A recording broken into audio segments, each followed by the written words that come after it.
The shuttle shook as it passed through the docking field. Yuna gripped the straps of her heavy backpack and watched through the small window. The Tauran orbital station stretched across the darkness of space like a jewel made of light. Its walls were not metal or stone. They were crystal. They glowed with soft blue and purple colors that moved like water. Yuna had seen pictures before, but pictures did not show how alive it looked. How perfect. How clean.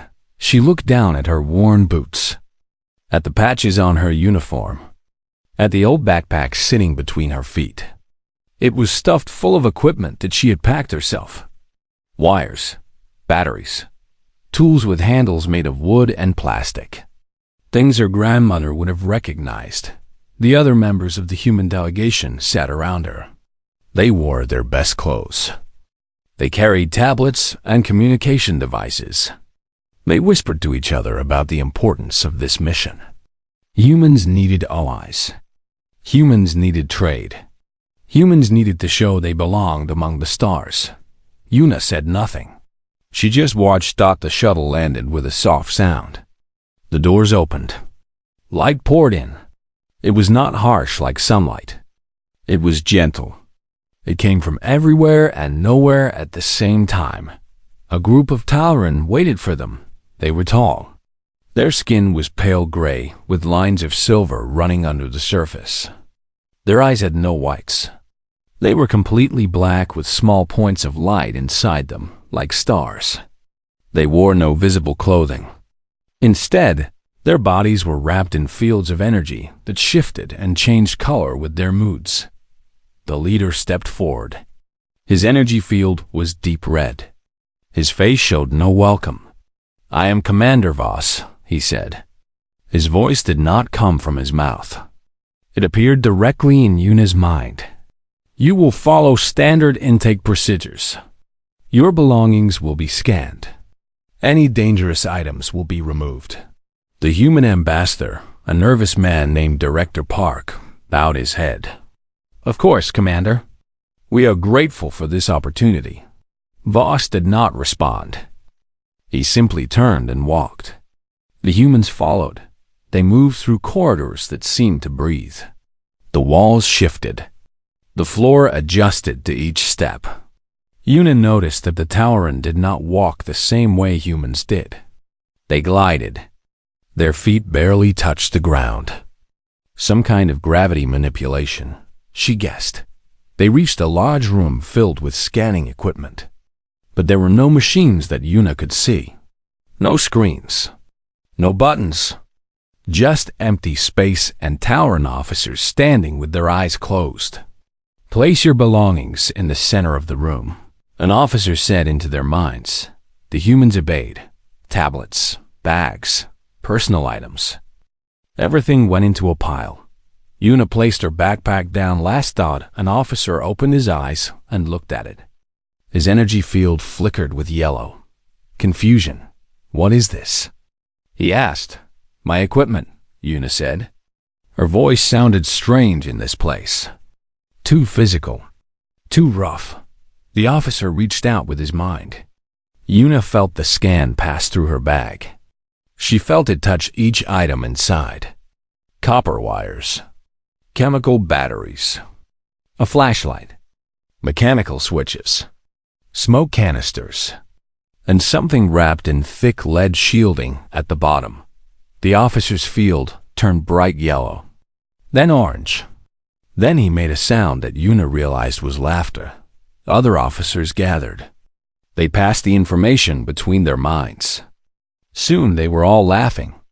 The sound filled the room like bells ringing. One officer reached into the bag and pulled out the flashlight. He held it up like a strange artifact from ancient times. "What is this?" he asked, his voice filled with amusement. "A flashlight," Yuna said. "It makes light by burning matter?" The officer shook his head. "Your species still uses chemical reactions for illumination? We evolved past this 10,000 years ago." More laughter. Commander Voss appeared at the doorway. He looked at the scene with cold eyes. His field stayed deep red. Is there a problem? He asked. No problem, Commander, the officer said. The human female has brought a collection of museum pieces. Wires made of copper. Batteries filled with acid. Mechanical tools. He pulled out a pair of pliers. They still shaped metal with their hands. Voss looked at Una. His black eyes showed nothing. You are an engineer? Yes, Una said. And this is your equipment? Yes. Voss was silent for a moment. Then his field flickered with something close to pity. Your species is young. You will learn. He turned to his officers. Let her keep her toys. They pose no threat. The officers placed everything back in her bag. One of them patted Una on the shoulder like she was a child. Perhaps one day your people will catch up, he said. Una took her bag. She said nothing. The delegation was escorted to their quarters. The rooms were beautiful. The beds adjusted to their bodies. The walls could show any image they wanted. Food appeared from thin air when they were hungry. But Una did not rest. She did not eat. She stood by the window and looked out at the station. She watched the patterns of movement. Guards walking in pairs. Maintenance drones floating through corridors. Energy pulses running through the walls like blood through veins. She counted seconds between guard rotations. She mapped the layout in her mind. She noted where the power conduits ran thickest. At midnight, her communication device buzzed. But it was not the standard channel. It was an old frequency. Encrypted with methods the Tal'Aran would never think to scan for because they were too simple. Too old. A message appeared in text. No voice, no neural link. Just letters on a screen.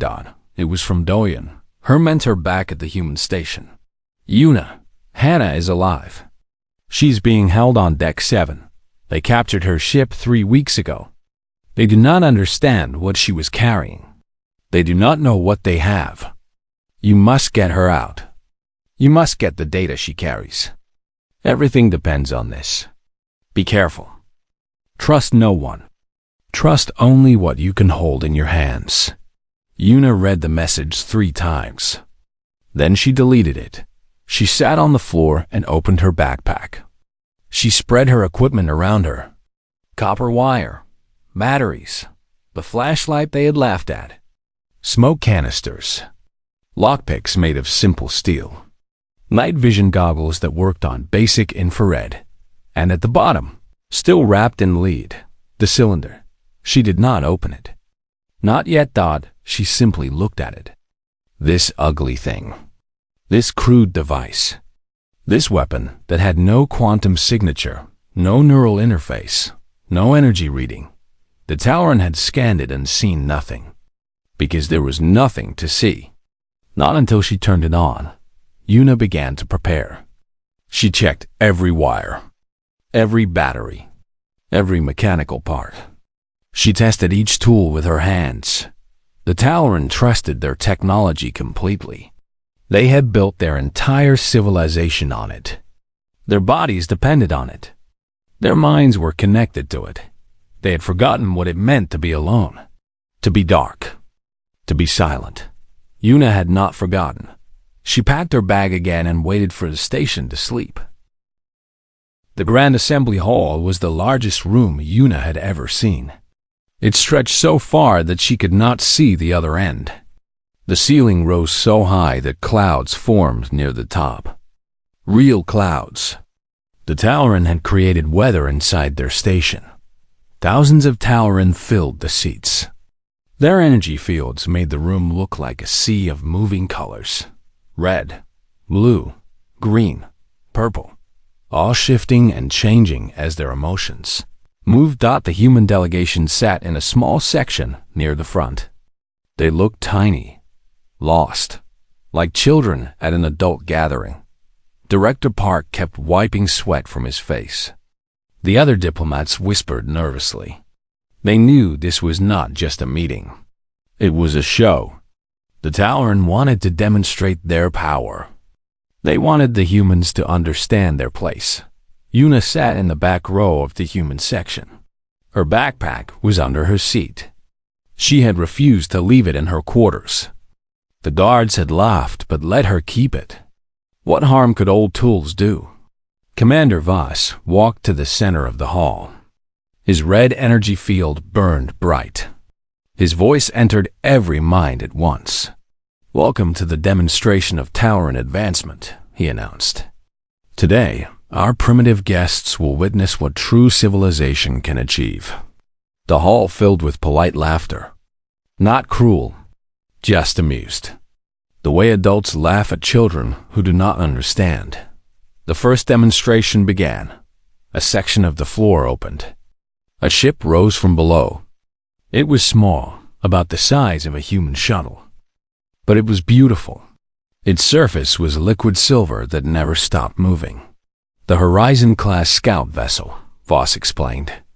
"Watch." The ship activated. There was no sound. No flame. No engine burn. It simply folded into itself and disappeared. Gasps came from the human section. "Space folding technology," Voss continued. "This ship can travel across the galaxy in moments. It does not move through space. It moves space around itself." The ship reappeared on the other side of the hall. Then it folded again and appeared above them. Then beside them. Then back in the center. Each jump was instant, silent, perfect. Director Park's face had gone pale. The ship lowered back into the floor. The next demonstration rose. It was a weapon. Una knew this immediately. It looked like a crystal flower. Delicate, beautiful, deadly. "The Unmaker," Voss said. His voice held pride. "Observe." A target appeared in the center of the hall. A block of solid metal the size of a small building. The weapon glowed. A beam of light touched the metal. The metal did not melt. It did not explode. It simply stopped existing. One moment it was there.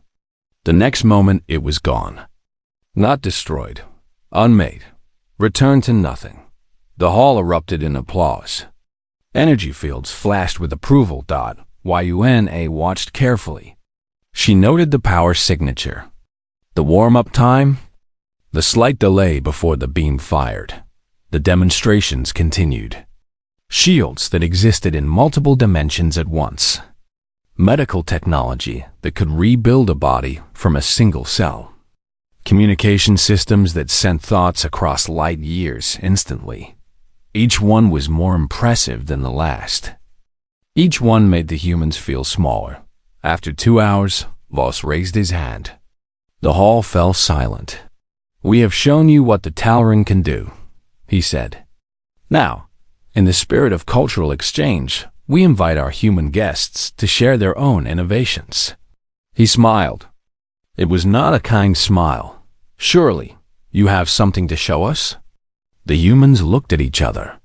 Director Park stood slowly. His hands were shaking. "We appreciate this opportunity," he said. "Human technology is different. We focus on practical applications, medical advances, agricultural improvements."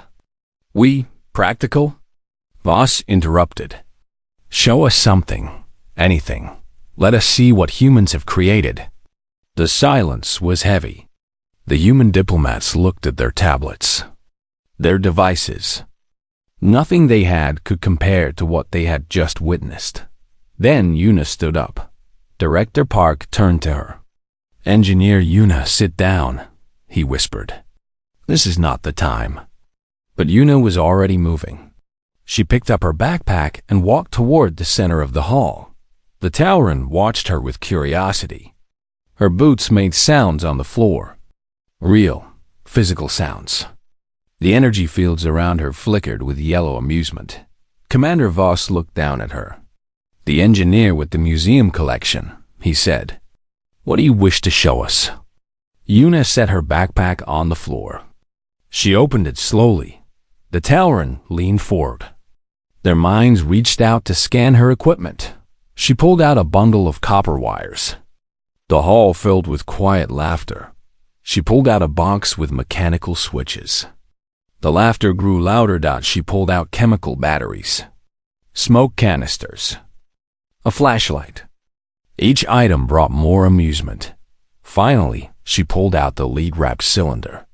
She held it carefully, respectfully. Voss scanned it with his mind. His field flickered with confusion. "I detect no energy signature," he said. "No quantum patterns. No neural interface. What is this object?" "A device," Una said simply. "What does it do?" Una looked up at him. Her face showed nothing. "It waits," she said. The hall exploded with laughter. Real, genuine laughter. Thousands of Tauren finding joy in this small human and her primitive toys. Voss shook his head. His field shifted to a color that meant pity. "Child," he said, "your species has spirit. I will give you that. But spirit is not enough. You play with wires while we reshape reality. You build with your hands while we build with thought. There is nothing you have that we need. There is nothing you can do that we cannot do better." He waved his hand. "Return to your seat. This demonstration is over." Una packed her equipment back into her bag.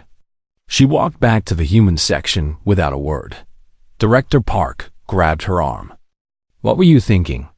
he hissed. "You embarrassed us in front of the entire assembly." Una sat down. She placed her backpack under her seat. "I learned what I needed to learn," she said quietly. "What? What could you possibly have learned?" Una did not answer.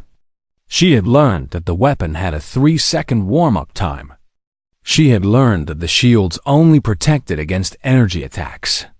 She had learned that every system in this hall was connected to a central network. She had learned that when the Tauren scanned her cylinder, they found nothing, because they were looking for advanced technology. They were looking for quantum signatures and neural patterns. They were not looking for something simple, something old, something that worked on principles they had abandoned thousands of years ago. As the humans were escorted from the hall, Una noticed someone watching her. A young Tauren female with a pale blue energy field. She was smaller than the others. Her eyes followed Una with an expression that was not mockery. It was curiosity. Their eyes met for a moment. The young Tauren tilted her head slightly. Then she turned and disappeared into the crowd. I remembered her face. Specialist Kira. She had heard someone call her a scientist. Young by Tauren standards. Maybe young enough to still ask questions. That night, Una returned to her quarters. She spread her equipment on the floor once again. Tomorrow night she would move. Tomorrow night she would find Deck 7 and free Hana. Tomorrow night. The Tauren would learn that advanced does not always mean better. She held the cylinder in her hands. Cold, heavy, silent. They had laughed at it. They would not laugh much longer. The station clock showed 03:00 when Una slipped out of her quarters. The corridors were quiet. The lights had dimmed to a soft glow for the sleeping hours. Most Tauren were in rest state, their minds connected to the dream network where they shared visions with each other.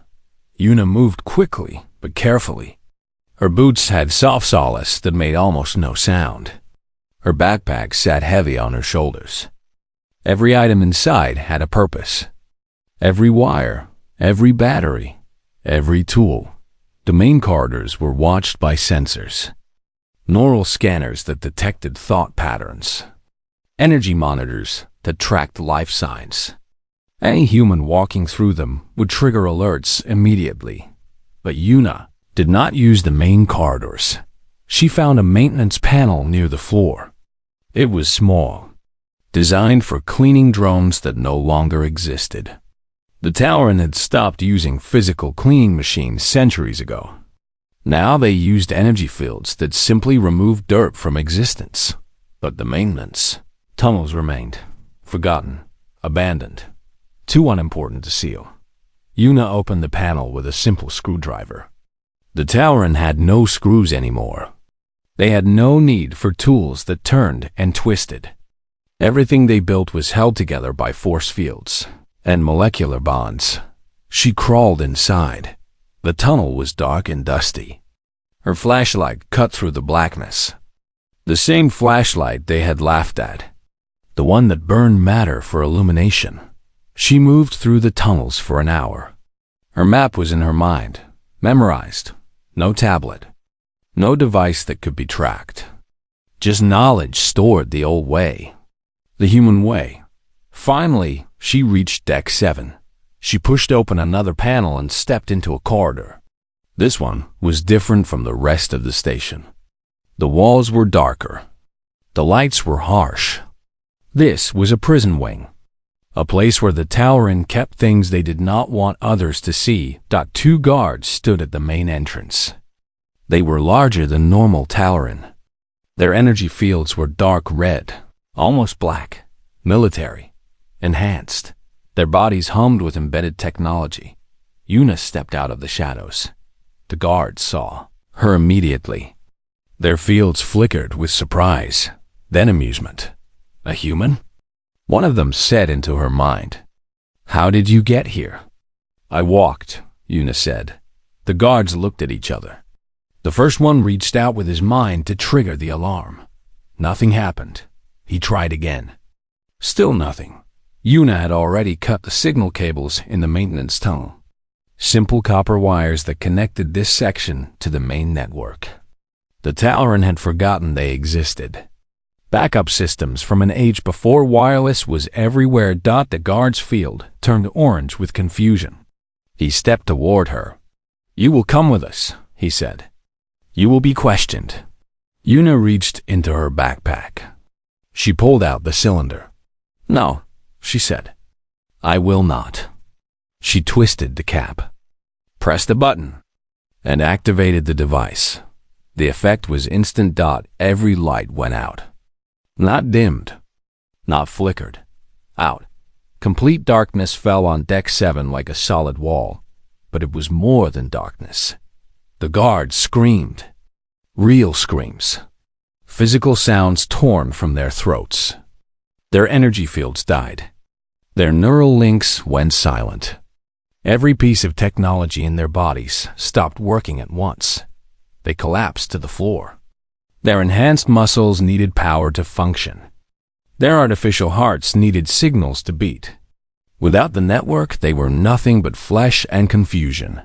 Yuna pulled on her night vision goggles. They were old technology. Analog optics that amplified infrared radiation. Heat became light. Darkness became a world of red and orange shapes.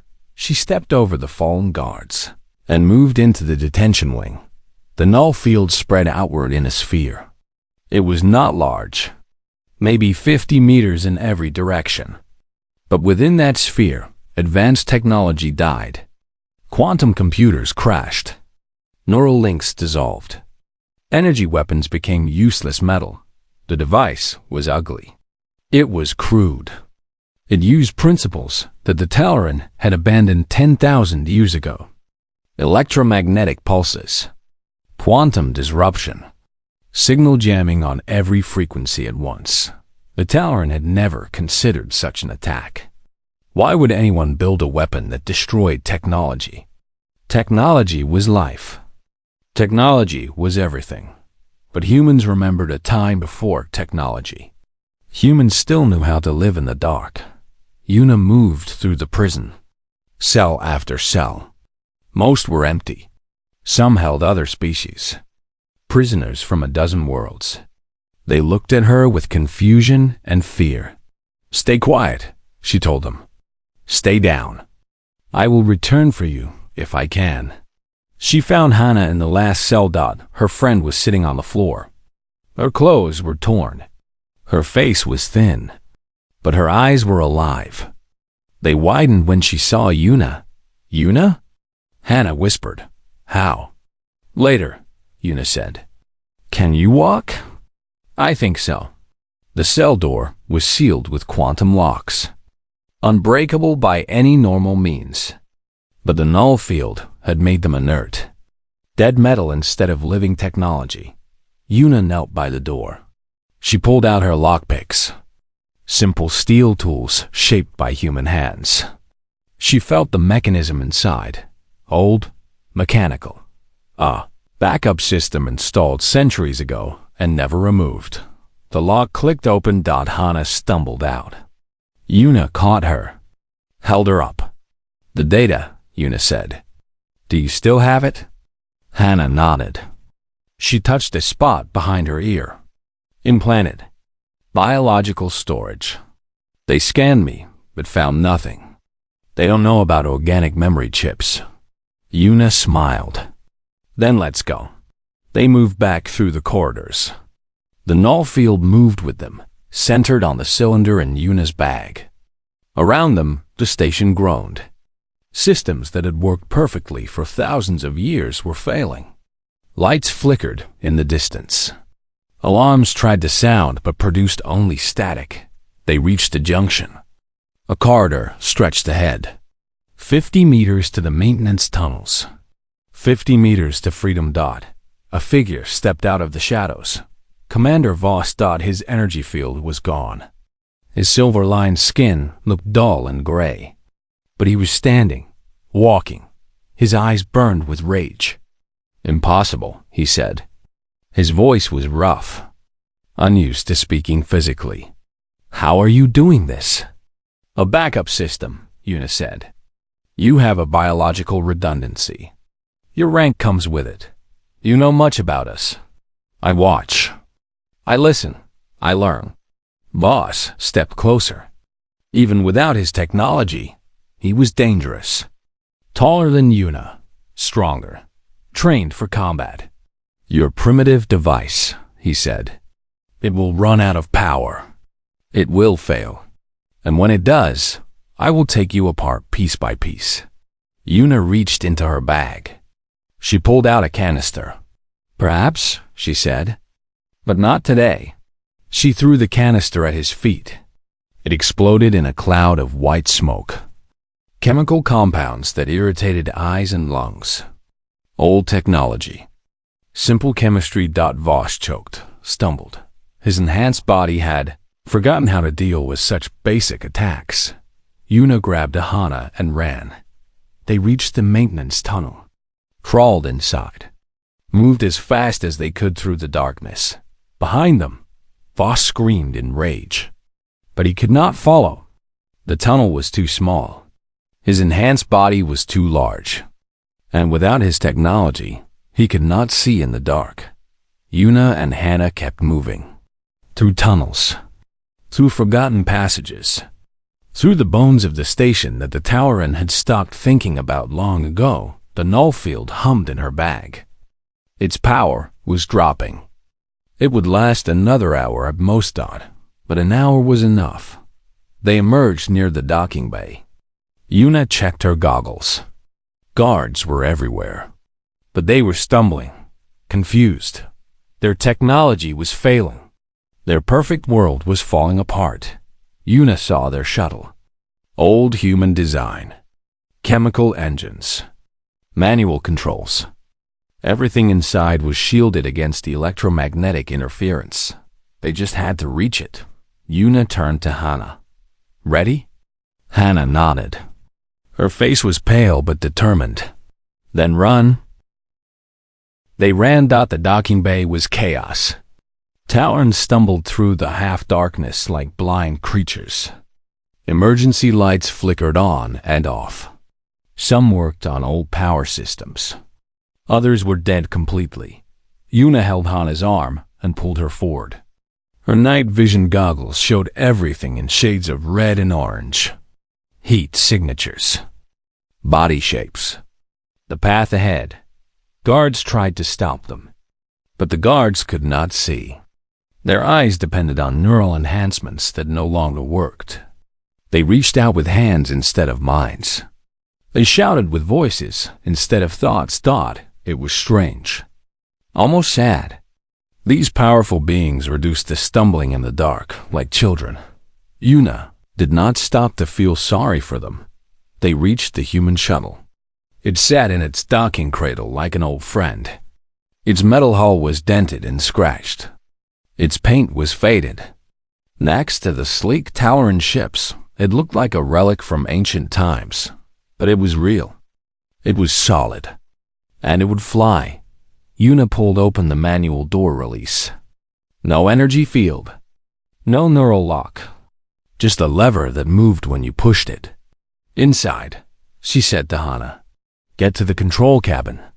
Start the launch sequence." Hana nodded and climbed in. Yuna turned back to watch the docking bay. The null field was weakening. She could feel it. The cylinder in her bag was getting warm. Its batteries were draining fast. Maybe 20 minutes left. Maybe less. In the distance, she saw movement. A shape walking with purpose. Not stumbling like the others. Walking straight toward her. Commander Voss. His biological backup was keeping him alive. Keeping him functional. He had found a weapon somewhere. An old energy pistol that still held a charge. Technology from before the neural age. "Human," his voice echoed across the bay. "You will not escape." Yuna reached into her bag. She pulled out the last of her tools. Copper wire. A battery. A simple trigger mechanism. She had prepared for this moment. "Maybe not," she said quietly. "But I will try." Voss raised the pistol. Fired. Yuna dove to the side. The shot hit the shuttle's hull. Metal sparked and groaned, but held. Human engineers built things to last. She rolled behind a cargo container. Voss fired again. And again. Each shot came closer. "Your primitive tricks will not save you," Voss said. He was walking closer. His voice was calm now, controlled. "I have hunted across 100 worlds. I have killed species you cannot imagine. One human girl with a bag of toys is nothing." Yuna worked quickly. Wire around the battery. Battery connected to the trigger. She had done this 1,000 times in training. In darkness. Under pressure. This was what humans did. They built things with their hands. Voss rounded the corner. Yuna threw the device at his feet. It exploded in a flash of light and sound. Not an energy weapon. Just chemical reactions. Phosphorus and magnesium. A flash grenade built from spare parts. Voss screamed. The light burned his eyes. The sound rang in his ears. His body had no protection against such crude attacks. His people had stopped building defenses against chemical weapons thousands of years ago. Yuna ran. She reached the shuttle door. Climbed inside. Slammed the lever shut. "Hana!" she shouted. "Launch, now!" The engines roared to life. Real engines. Burning fuel. Pushing hot gas out the back. The shuttle shook and lifted from the cradle. Outside, Yuna could see Voss recovering. He raised his pistol. Fired at the shuttle. The shots hit the hull but could not penetrate. Human ships were built for war. Built for damage. Built to survive. The shuttle turned toward the docking bay exit. The energy field that kept air inside was flickering. The null field was affecting it too. "Can we pass through?" Hana asked from the pilot's seat. "We have to try," Yuna said. The shuttle accelerated. The energy field grew closer. Closer. They hit it. For a moment, everything stopped. The field pushed back. The shuttle groaned. Metal screamed. Then they were through. Cold space surrounded them. Stars filled the windows. The Tauran station fell away behind them. Yuna collapsed into a seat. Her hands were shaking. Her heart was pounding. But she was alive. They were alive. "Course set for human territory," Hana said. Her voice was tired but relieved. "We'll reach the border in 6 hours." Yuna nodded. She looked out the window at the station. Lights were flickering across its surface. Some sections were dark. Others were burning bright as systems tried to restart. She had hurt them. Not badly. Not permanently. But she had shown them something they had forgotten. Technology could fail. The shuttle flew on through the darkness. Behind them, the null field finally died. The cylinder in her bag went cold and silent. His job was done.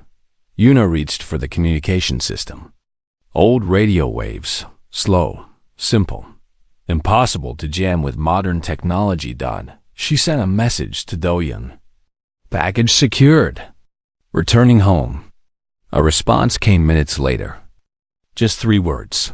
Well done, Una. She leaned back in her seat and closed her eyes. Hours passed. The shuttle crossed empty space. No tower and ships followed. They were too busy trying to restore their systems, trying to understand what had happened. When they were halfway home, Hana came back from the pilot cabin.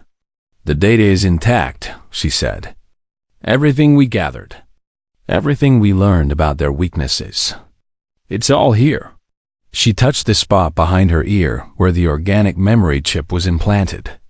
They never even looked for it, she continued. They scanned me 100 times. But they were looking for quantum signatures, neural patterns. They never thought to check for biological storage. Una nodded. They see what they expect to see. They look for complexity. They miss the simple things. Hannah sat down across from her. What you did back there. The darkness. How did you know it would work? Una was quiet for a moment. I studied them. For months. I read every report. Every piece of data we had. And I noticed something. What? They never talk about failure. Their history has no dark ages. No collapse. No time when they lost their power. They built their technology in a straight line upward. Always better. Always stronger. Never stopping. Hana frowned. That sounds like a good thing. It sounds like a weakness, Una said. They have never experienced true darkness. They have never been alone in their own minds. They depend on their network like we depend on air. Take it away, even for a moment, and they cannot function. She looked out at the stars. Humans are different. We have lost everything before. Many times. We have seen our cities fall. Our technology fail. Our civilizations collapse. And every time, we rebuilt. With our hands. With simple tools. With knowledge passed from parent to child. She held up her hands. They were rough. Calloused from work. These are our true weapons, she said. Not the cylinder. Not the wires. Just the ability to keep going when everything else stops. Hannah was silent for a long moment. They will come for us now, she said finally. They will want revenge. Yes. Are we ready? Una looked at her backpack. Empty now. All her tools used up. All her tricks spent. Not yet, she said. But we will be. The shuttle flew on through the endless night. 2 human women in a metal box. Surrounded by darkness. Going home. The human station was called Hope. It was not beautiful like the Talaran orbital. Its walls were plain metal. Its lights were yellow and harsh. Its corridors were narrow and crowded with pipes and wires. But to Una, it was the most beautiful thing she had ever seen. The shuttle docked with a gentle thump. Medical teams rushed to help Hana. Soldiers surrounded the vessel to protect it. And at the end of the docking corridor, an old man stood waiting. Do high and dot. He looked the same as always. Gray hair cut short. Face lined with age and worry. Hands that had built 1,000 machines. He watched Una walk toward him with eyes that showed nothing. Then he smiled. You did it, he said simply. Una stopped in front of him. Suddenly, all the fear and tension she had held inside came flooding out. Her legs felt weak. Her eyes burned with tears. She had not let herself cry. Do-yoon caught her, held her up, like he had done since she was a small child learning to build her first radio. "Rest now," he said. "You have earned it." But there was no time to rest. Not really. 3 days later, Yuna stood before the human Stella Command. The council chamber was full. Admirals, scientists, politicians, everyone who mattered in human space was watching her. She told them everything. The station, the demonstration, the mockery, the darkness. When she finished, the room was silent. Admiral Sohee, the commander of human forces, leaned forward. She was old. Her face was scarred from battles fought decades ago. Her eyes were hard but not unkind. "You were saying," she said slowly, "that their entire civilization can be shut down with a simple electromagnetic weapon." "Not their entire civilization," Yuna corrected. "The null field has limited range. Maybe 100 meters. And it only works for a short time. But yes, within that range, their technology fails completely. And without their technology, they are helpless." Murmurs filled the room. "This changes everything," someone said. "We can fight them," another voice added. "We can win." But Yuna shook her head. "No," she said. "We cannot win. Not in a direct war. They have millions of ships, weapons that can unmake planets, technology we cannot match. Then what good is this information?" Admiral Sohee asked. Yuna looked at her. "It means they are not gods," she said. "It means they have weaknesses. It means that when they come for us, and they will come for us, we can survive. We can hide. We can fight back in small ways. We can be a problem they cannot easily solve." She paused. Humans have always been good at being problems. The council discussed for hours. Plans were made. Defenses were designed. The data that Hana had carried was analyzed. It contained everything. Tauran military positions, communication codes, structural weaknesses in their ships. It was not enough to defeat them, but it was enough to prepare. Far away, on the Tauran orbital station, a different kind of meeting was happening. Admiral Torek sat in his command chamber. His energy field was deep purple, with barely controlled rage. Before him, Commander Voss knelt on the floor. "One human," Torek said. His voice cut through the air like a blade. "One small human female with a bag of primitive tools. She walked through our station. She freed a prisoner. She escaped. And we could not stop her." Voss said nothing. His field was gray with shame. How did this happen? "She used technology we had not anticipated," Voss said. "Electromagnetic weapons, chemical attacks, mechanical tools. Things we stopped using 10,000 years ago. Our systems were not designed to defend against such primitiveness." "Primitiveness," Torek repeated. "That is your excuse? That she was too primitive for us to stop?" "Admiral, Silence." Torek stood. He walked to the window of his chamber. Outside, repair drones worked to fix the damage. Sections of the station were still dark. Some would take months to restore. "I have studied the records of this human," Torek said. "Yuna, that is her name. She is nobody. A low-ranking engineer. No special abilities. No remarkable achievements. Just a quiet woman who watches and listens and learns." He turned back to Voss, and she humiliated us. "We will find her," Voss said. "We will hunt her down. You will do nothing." Torek waved his hand. Guards appeared. They lifted Voss from the floor. "Your failure has cost us greatly," Torek said.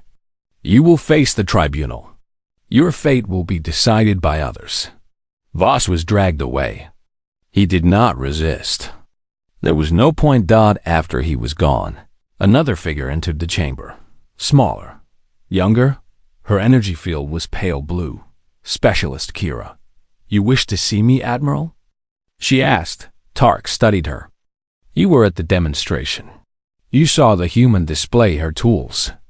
You watched her escape, but you did not try to stop her. Kira was quiet for a moment. I did not, she admitted. Why? I wanted to see if the stories were true. What stories? Kira lifted her head. Her eyes met Tarek's directly. That humans are different. That they build with their hands. That they carry knowledge in their minds instead of their machines. That when everything fails, they do not stop. They adapt. They survive. Tarek was silent. Our ancestors knew this, Kira continued. There are records. Ancient warnings. The species that build with their hands are dangerous, they said. Not because they are powerful, but because they cannot be controlled. And you believe these old warnings? I believe what I saw. A single human, armed with nothing but simple tools, walked through our most secure station. She defeated our guards. She freed a prisoner. She escaped. Kira paused. And she did it in the dark. Tarek turned back to the window. I am issuing a new directive, he said. All study of humans is to be increased. Their history, their technology, their psychology, everything. We are going to war. We are going to be prepared. These creatures have shown us something we had forgotten. That advancement has a cost. That progress can create weakness. He paused. They will not surprise us again. Kira nodded. She turned to leave. Specialist. Tarek called Dot. She stopped. You will lead the study team. Learn everything you can about them. Find their weaknesses as they have found ours. Kira bowed her head. Yes, Admiral. She left the chamber. Tarek remained at the window. His field slowly shifted from purple to gray. Not anger anymore. Something else. Something close to respect. Primitive creatures, he said to the empty room. Building fires in the dark. Shaping metal with their hands. Carrying knowledge in their soft brains. He shook his head. What a strange way to be dangerous. Back on Station Hope, Una sat in her small quarters. A window showed the stars outside. Endless. Cold. Beautiful. Dahyun sat across from her. 2 cups of tea rested on the table between them. Real tea, made from leaves grown in the station garden. Brewed with hot water. Simple and warm. The council is scared, Dahyun said. They know what is coming. They should be scared, Una replied. The Tauren will not forget what happened. They will come for answers. They will come for revenge. And what will we do? Una picked up her tea. She felt its warmth in her hands. Simple heat. Chemical reactions. Nothing complicated. We will do what we have always done, she said. We will watch. We will learn. We will build. We will prepare. She sipped her tea. And when they come, we will be ready. Not with ships that fold space. Not with weapons that unmake matter. But with hands that build. With minds that remember. With hearts that do not surrender. Dahyun smiled. You sound like a philosopher. I sound like a human. They sat in silence for a while. The stars turned slowly outside the window. Somewhere out there, the Tauren were planning, preparing, coming. Una set down her cup. She reached under her bunk and pulled out her old backpack. Empty now, waiting to be filled again. She began to pack. Copper wire. Fresh batteries. New canisters. A repaired flashlight. And at the bottom, wrapped in lead, a new cylinder. Better than the last one. Stronger. Longer lasting. The next time they laughed at her primitive gear, she would be ready. The next time the lights went out, she would be waiting. And this time, she would not be alone. Outside. The stars kept turning. Endless. Patient. Watching. The darkness waited for no one, but humans had never feared the dark. They had learned to live in it.